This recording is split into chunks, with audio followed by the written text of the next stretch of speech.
Moksa merupakan istilah yang berarti tingkatan hidup terlepas dari ikatan keduniawian.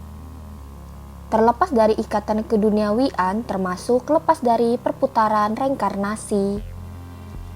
Konsep moksa sendiri dikenal berasal dari agama Hindu dan Buddha.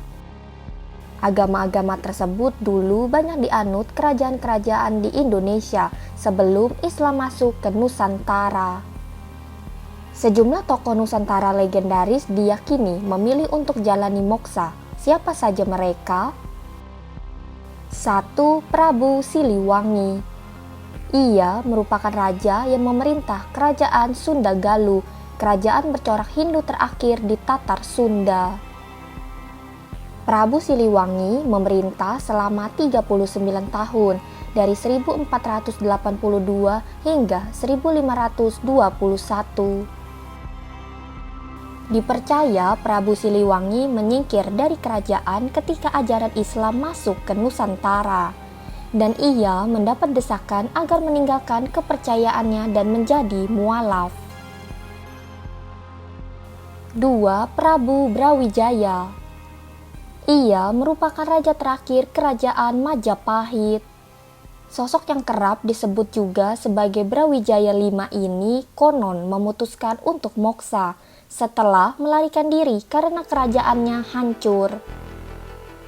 Versi lain menyebutkan bahwa Prabu Brawijaya sempat bersedia pindah agama, masuk Islam sebelum meninggal dunia. 3. Prabu Jayabaya. Ia merupakan raja Kediri yang memerintah pada tahun 1135 sampai 1157.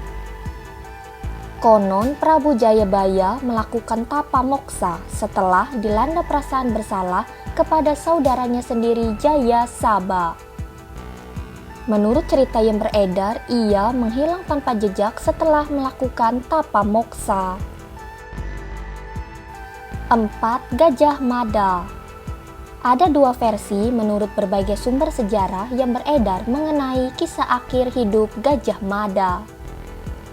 Versi pertama, ia diceritakan mengalami sakit dan akhirnya meninggal pada 1364.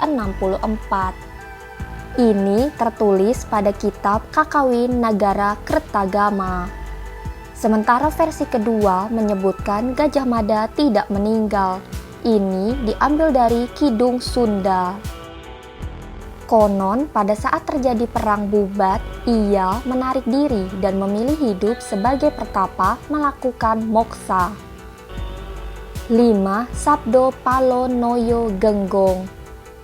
Menurut kitab Jayabaya, Sabdo Palon dikisahkan sering menjadi penasehat raja-raja yang berkuasa di tanah Jawa, termasuk Raja Brawijaya.